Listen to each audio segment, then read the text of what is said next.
નમસ્તે વિદ્યાર્થી મિત્રો, મારી યુટ્યુબ ચેનલ પિયુષ સેરસિયાની અંદર આપનું હાર્દિક સ્વાગત છે। જો તમને મારા વિડીયો ગમે તો લાઈક, શેર અને કોમેન્ટ કરો। અને હજી સુધી વિદ્યાર્થી મિત્રો તમે મારી ચેનલ સબસ્ક્રાઈબ ન કરી હોય તો ખાસ સબસ્ક્રાઈબ કરો અને બેલ નોટિફિકેશન ઓન કરો, જેથી કરીને તમને નવા વિડીયોના નોટિફિકેશન મળતા રહે। તો ચાલો વિદ્યાર્થી મિત્રો, ધોરણ 4 પર્યાવરણ, તેમાં એકમ છે 12મું, બદલાતો સમય। વિદ્યાર્થી મિત્રો, તમને બીજી માહિતી આપી દઉં, આ માત્ર તમારી સમજ માટે છે, નહીં કે ઉતારો કરવા કે કોપી કરવા। જ્યાં તમને મુશ્કેલી પડે ત્યાં તમારે મારા વિડીયોનો ઉપયોગ કરવાનો છે, અથવા તમે લખેલું હોય તે તપાસવા માટે મારા વિડીયોનો ઉપયોગ કરજો। તો ચાલો જોઈએ પ્રશ્ન પહેલો। નીચે આપેલા ચિત્રોના આધારે પ્રશ્નોના જવાબો લખવાના છે। તો પહેલું છે એ ઝૂંપડું છે, બીજું છે પાકું મકાન, ત્રીજું નળિયાવાળું મકાન, ચોથું છે તે તંબુ છે, પાંચમું બહુમાળી મકાન અને છઠ્ઠું પતરાવાળું મકાન છે। તો વિદ્યાર્થી મિત્રો, અહીંયા જે 6 પ્રકારના મકાનો આપવામાં આવ્યા છે તેના ઉપરથી આપણે થોડા પણ પ્રશ્નો જોઈએ કે ભાઈ તમારા દાદા દાદી તમારી ઉંમરના હતા ત્યારે કેવા પ્રકારના મકાનમાં રહેતા હતા। તો વિદ્યાર્થી મિત્રો, આપણે તે સમય બહુ જ ખરાબ હતો, એટલે આપણે એમ જોઈએ તો લખી શકાય કે ભાઈ મારા દાદા દાદી છે ઝૂંપડીમાં રહેતા હતા। જો પાકા મકાનમાં રહેતા હોય તો પાકું લખજો, ઝૂંપડાવાળું હોય તો એ, તંબુ હોય તો તે લખજો, પતરાવાળું હોય તો તે, અને બહુમાળી હોય તો તે પણ લખી શકાય। બીજું છે અત્યારે તમે કેવા પ્રકારના ઘરમાં રહો છો, તો અમે પાકા મકાનમાં રહીએ છીએ। ત્રીજું, ચિત્રમાં આપેલા ઘરમાંથી તમને કયા ઘરમાં રહેવું પસંદ છે, તો કે ભાઈ મને પાકા ઘરની અંદર રહેવું પસંદ છે। ચોથું, પાકું મકાન, કયા પ્રકારના મકાનની છત બનાવવા લોખંડની સામગ્રી વપરાય છે, તો ભાઈ પાકું મકાન અને બહુમાળી મકાન। પ્રથમ ચિત્રવાળા ઘરને બનાવવા માટે કઈ સામગ્રી જોઈએ, તો લાકડું, ઘાસના પૂળા, વાંસ અને દોરીઓ જોશે।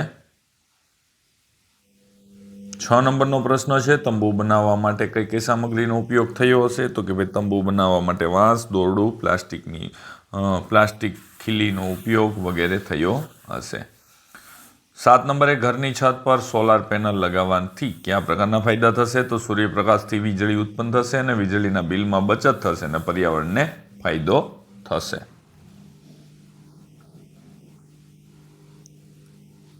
પ્રશ્ન નંબર 2 છે, જોડકા જોડો, જેમાં બહુમાળી મકાન તો લિફ્ટની સુવિધા બી આવશે, પતરાવાળું મકાન તો ડી, એટલે કે છત ખૂબ જ ગરમ થઈ જાય, અને નળિયાવાળું મકાન એ તો સખત તાપથી રક્ષણ, ઝૂંપડું એફ તો ઘાસ કે પાંદડા ડાળીઓની છત, અને માટીનું કાચું મકાન તો સી આવશે, છાણથી કરેલ લીપણ।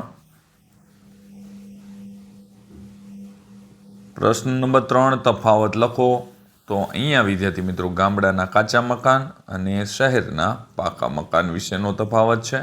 તો તેમાં 3 મુદ્દાઓ લખવામાં આવ્યા છે, તમે જોઈ શકો છો। તો એમાં છે પહેલામાં પાકા મકાનની ગામડાના કાચા મકાનમાં જોઈએ, આવા મકાનો માટી, છાણ, વાંસ, ઘાસ, લાકડું અને નળિયામાંથી બનેલું હોય છે। આ મકાન બનાવવા માટે ઓછો ખર્ચ થાય છે અને આ પ્રકારના મકાનમાં આધુનિક સુવિધાઓ ઓછી જોવા મળે છે। જ્યારે શહેરના પાકા મકાનો જોઈએ આપણે, તો કે આવા મકાનો ઈંટો, સિમેન્ટ, રેતી, કપચી, લોખંડ અને કાચના ઉપયોગથી બને છે। ત્યારબાદ છે આ મકાન બનાવવા લાખો રૂપિયાનો ખર્ચ થાય છે, અને ત્યારબાદ છેલ્લો મુદ્દો છે, આ પ્રકારના મકાનમાં મોટાભાગની સુવિધાઓ હોય છે। ત્યારબાદ આવે છે પ્રશ્ન 4, પ્રશ્નોના જવાબ લખો। તેમાં પહેલો પ્રશ્ન, તમારી આસપાસ સ્થળાંતર કરીને આવેલ કુટુંબ વિશે જણાવવાનું છે। તો વિદ્યાર્થી અહીંયા એક આપણે નમૂનો જોઈએ। મારા ગામમાં એક પરિવાર મધ્યપ્રદેશથી સ્થળાંતર થઈને આવ્યો છે, તે અહીં ખેતીકામના રોકાયેલ છે, તેના બાળકો મારી શાળામાં ભણવા આવે છે, તે લોકો ખેડૂતની વાડીએ રહે છે। બીજો પ્રશ્ન છે, લોકો અલગ અલગ પ્રકારના ઘર કેમ બનાવતા હશે? તો જવાબ છે, લોકો આબોહવા, ભૌગોલિક પરિસ્થિતિ, આર્થિક સ્થિતિ અને ઉપલબ્ધ સાધન સામગ્રીને આધારે અલગ અલગ પ્રકારના ઘર બનાવે છે। ત્રીજું છે, લોકોને કયા કારણોસર અન્ય સ્થળે રહેવા જવું પડે છે? તો કે ભાઈ નોકરી, વ્યવસાય બદલી થવાથી, ઉચ્ચ અભ્યાસ માટે, અથવા પૂર, વાવાઝોડું, ભૂકંપ જેવી કુદરતી આપત્તિને કારણે પણ અન્ય સ્થળે રહેવા જવું પડે છે। ચોથું છે વિદ્યાર્થી મિત્રો, પોતાની ઈચ્છાથી અન્ય સ્થળે રહેવા જવા માટેના કારણો જણાવો. તો કે ભાઈ લોકો વધુ સારી સુવિધાઓ મેળવવા માટે મોટું મકાન ખરીદવું હોવાથી, શહેરમાં નોકરી ધંધા હોવાથી લોકો પોતાની ઈચ્છાથી અન્ય સ્થળે રહેવા જાય છે. ત્યારબાદ છે 5 નંબરે, એવી કઈ પરિસ્થિતિ હોઈ શકે કે જેના કારણે પોતાની મરજી ન હોવા છતાં તે સ્થળ બદલવું કે છોડવું પડતું હોય છે.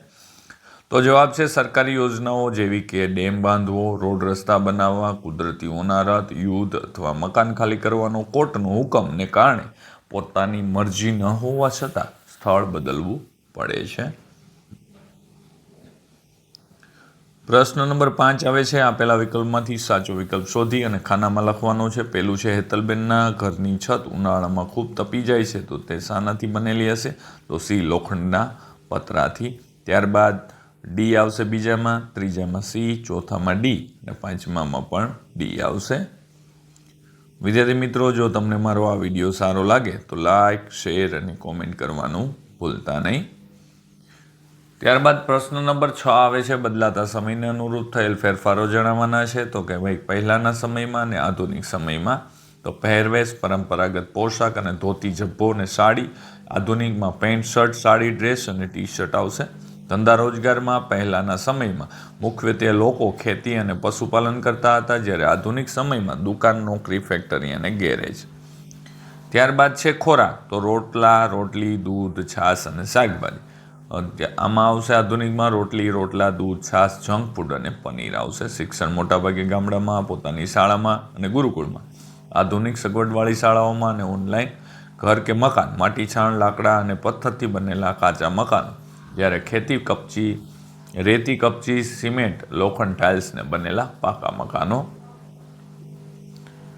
પ્રશ્ન 7, નીચે આપેલા ચિત્રના દેખાતા ઓજારોનો ઓળખી તેનો ઉપયોગ જણાવો અથવા તેના વ્યવસાયકારનું નામ જણાવવાનું છે. તો ચાલો જોઈએ. અહીંયા છે ઓજારનું નામ. પહેલું, લેલું અથવા ચૂનાળું, ચણતર કરવા માટે અને કડીઓ વાપરે. બીજું છે સ્ટેથોસ્કોપ, હૃદયના ધબકારા માપવા અને ડૉક્ટર. ત્રીજું છે ચાકડો, માટીના વાસણો બનાવવા અને કુંભાર. ચોથું છે કાતર, કાચકો, તે વાળ કાપવા માટે વાણંદ. પાંચમું છે સિલાઈ મશીન, તો કપડાં સીવવા માટે અને દરજી. અને છઠ્ઠું છે એરણ અને હથોડી, લોખંડના ઓજારો બનાવવા અને તે લુહાર વાપરે છે. પ્રશ્ન 8, ખોટો શબ્દ ચેકી નાખવાનો છે. તો પહેલાની અંદર આધાર નંબર, બીજામાં આધુનિક નવા મકાનો, ત્રીજામાં ગામ, ચોથામાં પ્રવાસ તમારે ચેકી નાખવાનો છે.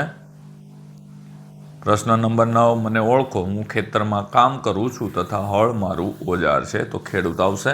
બીજું છે હું મકાનોનો એવો ભાગ છું જ્યાં તમે રાંધવા બેસો છો, રસોડું. અને હું પ્રાણી વડે ચાલતું માલથી હેરાફેરીનું વાહન છું. તો બળદગાડું આવશે વિદ્યાર્થી મિત્રો. અહીંયા 10 નંબરનો પ્રશ્ન છે, પ્રોજેક્ટ વર્ક, કોઈ 2 વ્યવસાયિકોના ચિત્ર ચોંટાડવાના છે. તો વિદ્યાર્થી મિત્રો, અહીંયા ખેડૂતનું, પોલીસનું કે ડૉક્ટરનું ચોંટાડી શકાય ને આ બાજુ કડીઓ, લુહાર, સુથાર કે વાણંદનું પણ ચોંટાડી શકાય. તમારી પાસે ઉપલબ્ધ જે પણ વ્યવસાયકારોના ચિત્ર હોય તેમાંથી તમારે પસંદ કરીને અહીંયા આ બંને જગ્યાઓમાં ચોંટાડવાના છે, અહીંયા અને અહીંયા. જો વિદ્યાર્થી મિત્રો તમને મારો આ વિડીયો સારો લાગ્યો હોય તો લાઈક કરજો, શેર કરજો અને કોમેન્ટ કરવાનું ભૂલતા નહીં. તો ચાલો વિદ્યાર્થી મિત્રો, હવે મળીશું આપણે નેક્સ્ટ વિડીયોની અંદર. આવજો.